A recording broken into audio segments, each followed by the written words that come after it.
ಪ್ರಶ್ನೆ ಇಲ್ಲ. ಒಂದು ಆಮೇಲೆ ಮಹಿಳೆಯರ ಏನು ಅಸ್ತಿತ್ವ ಏನು ಅಲ್ಲಿ ಅಸಂತ್ರಸ್ತ ಮಹಿಳೆಯರು ನಿಮ್ಗೆ ಯಾಕೆ ಅನುಮಾನ ಬಂತು ಗೊತ್ತಿಲ್ಲ, ನಿಮ್ಗೆ ಯಾಕೆ ಆ ಥರ ಅನುಮಾನ ಬಂತು ಗೊತ್ತಿಲ್ಲ.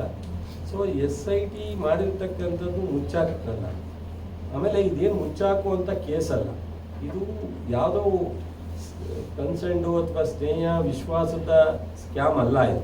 ಈ ಸ್ಕ್ಯಾಮನ್ನು ಬಹುಶಃ ಪ್ರಪಂಚದಲ್ಲಿ ಎಲ್ಲೂ ನಡೆದಿಲ್ಲ. ಆಮೇಲೆ ಈ ಸ್ಕ್ಯಾಮ್ ನಡಿಬೇಕಾದ್ರೆ ಒಂದು ರೀತಿ ಅಧಿಕಾರವನ್ನು ದುರುಪಯೋಗ. ಯಾರೋ ಒಬ್ಬ ಸಾಮಾನ್ಯ ಈ ಥರ ಸ್ಕ್ಯಾಮ್ ಮಾಡ್ಲಿಕ್ಕೆ ಸಾಧ್ಯ ಇಲ್ಲ. ನಿಮ್ಗೆ ಅನಿಸುತ್ತಾ ಆ ಥರ ಮಾಡ್ಲಿಕ್ಕೆ ಸಾಧ್ಯ ಅಂತ? ಸಾಧ್ಯ ಇಲ್ಲ. ಇದು ಅವರು ಸಂಸದರಾಗಿದ್ದಾರೆ, ಅವ್ರ ತಂದೆ ಮಂತ್ರಿ ಆಗಿದ್ದರು, ಅವ್ರ ಚಿಕ್ಕಪ್ಪ ಮುಖ್ಯಮಂತ್ರಿ ಆಗಿದ್ದರು, ಅವ್ರ ತಾತ ಪ್ರಧಾನಮಂತ್ರಿ ಆಗಿದ್ದರು.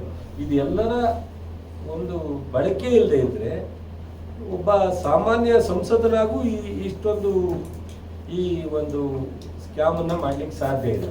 ಅದರಿಂದ ಈ ಸ್ಕ್ಯಾಮು ಮುಚ್ಚಾಕುವಂಥ ಆಲೋಚನೆ ನಿಮ್ಗೆ ಯಾಕೆ ಬರ್ತೋ ಗೊತ್ತಿಲ್ಲ. ಇದು ಸಾಧ್ಯವಿಲ್ಲದೆ ನಾವಲ್ಲ, ಯಾವುದೇ ಒಬ್ಬ ಸರ್ಕಾರ ನಡೆಸ್ತಕ್ಕಂಥವರು ಸಹ ಈ ಸ್ಕ್ಯಾಮನ್ನು ಮುಚ್ಚಾಕಿ ಜನ ಬಿಡ್ತಾರೆ ಇದ್ರಿ ಸರ್ ಜನ ಬಿಡಕ್ಕೆ ಸಾಧ್ಯನೇ ಇಲ್ಲ. SIT ಚೀಫ್ BK ಸಿಂಗ್ ಇದಾರಲ್ಲ, ಅವ್ರ ಮೇಲೆ CBI ಎಂಕ್ವೈರಿ ಅಟ್ ಪ್ರೆಸೆಂಟ್ ನಡೀತಾ ಇದೆ. FCI DG ಆಗಿದ್ದಾಗ ಕೇಂದ್ರ ಸೇವೆಯಲ್ಲಿದ್ದಾಗ.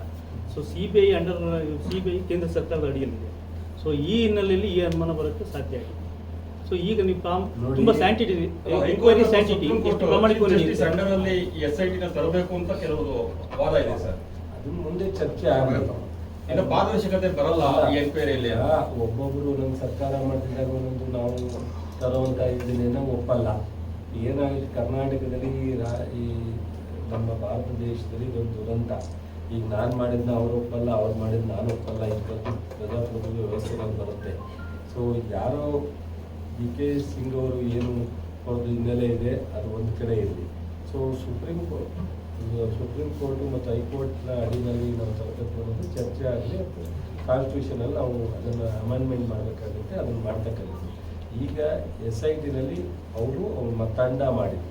ಅದರಲ್ಲಿ ಏನಾದ್ರು ಲೋಪ ಕಂಡ್ರೆ ಸರ್ಕಾರ ಅದನ್ನು ಮುಖ್ಯಮಂತ್ರಿಗಳು ತೀರ್ಮಾನ ತಗೋತಾರೆ. ಗೃಹ ಸಚಿವರಿದ್ದಾರೆ, ಅವರಿದ್ದಾರೆ, ಅದನ್ನು ತೀರ್ಮಾನ ತಗೋತಾರೆ. ಇದರಲ್ಲಿ ಮುಚ್ಚೋ ಪ್ರಶ್ನೆ ಇಲ್ಲ. ಸ್ಪಷ್ಟವಾಗಿ ಮೊನ್ನೆ ಗೃಹ ಸಚಿವರು ಹೇಳಿದ್ದಾರೆ. ಅದನ್ನು ಗೃಹ ಸಚಿವರು ಗಮನಿಸ್ತಾ ಇರೋದ್ರಿಂದ ನಾನು ಅದ್ರ ಬಗ್ಗೆ ಈ ತನಿಖೆ ಆ ಹಂತದಲ್ಲಿದೆ, ತನಿಖೆಯಿಂದ ಏನೀಗ ಪ್ರಿಲಿಮಿನರಿ ರಿಪೋರ್ಟ್ ಬಂದಿದೆ ಅದನ್ನೆಲ್ಲ ಹೇಳಲಿಕ್ಕೆ ನಾನು ಅಥೆಂಟಿಕೇಟ್ ಇಡಲ್ಲ. ಮೊನ್ನೆ ಮುಖ್ಯಮಂತ್ರಿಗಳು ಅಲ್ಟಿಮೇಟ್ ಅದನ್ನು ಸೂಪರ್ವಿಷನ್ ಮಾಡ್ತಾರೆ, ಗೃಹ ಸಚಿವರು ಅದನ್ನು ಡೇ ಬೈ ಡೇ ಅದನ್ನು ನೋಡ್ತಾರೆ. ಬಟ್ ಇದು ಮುಚ್ಚಾಕುವಂಥ ಯಾವುದೇ ಥರದ ಪ್ರಯತ್ನ ಸರ್ಕಾರದಲ್ಲಿ ಇಲಾಖೆಯಲ್ಲಿ ಸಾಧ್ಯನೇ ಇಲ್ಲ.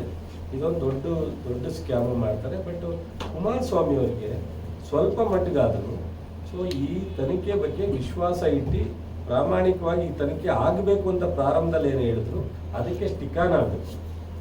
ತನಿಖೆ ಆಗಲಿ, ಹೊರಗಡೆ ಬರಲಿ, ಏನು ಅಂತ ಸತ್ಯಾಂಶ ಬಂದ ಮೇಲೆ ನಾನು ಮಾತಾಡ್ತೀನಿ ಅಂತ ಹೇಳಿದ್ರಲ್ಲ, ಫಸ್ಟು ಅದಕ್ಕೆ ಸ್ಟಿಕಾನ್ ಆಗಬೇಕಾಗಿ.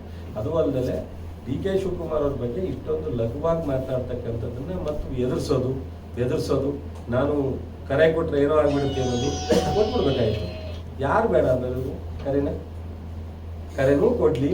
ಆಮೇಲೆ ನನ್ನ ಹತ್ರ ಎಲ್ಲ ಇದೆ, ಬಿಚ್ಚಿಬಿಡ್ತೀನಿ, ನನ್ನ ಕೆಣಕಿದ್ದಾರೆ ಅಂದರೆ ಏನು ಇವ್ರೇನು ನಾಗರಾವ ಹೆಬ್ಬಾವ ಕೆಣಕ್ಕೆ ಬಿಚ್ಚಿಬಿಡ್ಲಿ. DK ಶಿವಕುಮಾರ್ ಹೇಳ್ತಾವ್ರಲ್ಲ, ಹಳೆದೆಲ್ಲ ತೆಗಿತೀನಿ ಅಂತ ಹೇಳಿ DK ಶಿವಕುಮಾರ್ ಹೇಳೋರಲ್ಲ, ವೆಲ್ಕಮ್ ಅಂತ ಹೇಳೋರಲ್ಲ. ಅವ್ರೇನು ಎದುರ್ಕೊಂಡು ಹೋಗಿಲ್ವಲ್ಲ, ವೆಲ್ಕಮ್ ಅಂತ ಹೇಳೋರಲ್ಲ. ಏನು ಬಿಚ್ಚಪ್ಪ ಆಯ್ತು ರೆಡಿ ಇದ್ದೀನಿ ಅಂತ ಫೇಸ್ ಮಾಡೋದಕ್ಕೆ ಅಂತ ಹೇಳೋರೆ. ಅಸೆಂಬ್ಲಿಲಿ ಡಿಸ್ಕಸ್ ಮಾಡೋಣ. ಇಲ್ಲೆಲ್ಲ ಮಾಡಿದ್ರೆ ಇದು ಅಷ್ಟೊಂದು ಪ್ರಾಮುಖ್ಯತೆ ಸಿಗಲ್ಲ. ರೆಕಾರ್ಡ್ಗೆ ಹೋಗ್ಬೇಕು. ಅಸೆಂಬ್ಲಿನಲ್ಲೇ ಒಂದು ಈಗ ನೆಕ್ಸ್ಟ್ ಬರೋ ಅಸೆಂಬ್ಲಿನಲ್ಲೇ ಇದನ್ನೆಲ್ಲ ತೆಗಿಲಿ ಅಂತ ಅವರೇ ವಾಲಂಟಿಯರ್ ಆಗಿ ವೆಲ್ಕಮ್ ಮಾಡಿದ್ದಾರೆ DK ಶಿವಕುಮಾರ್ ಅವರು. ವಿಧಾನಸಭಾ ಚುನಾವಣೆ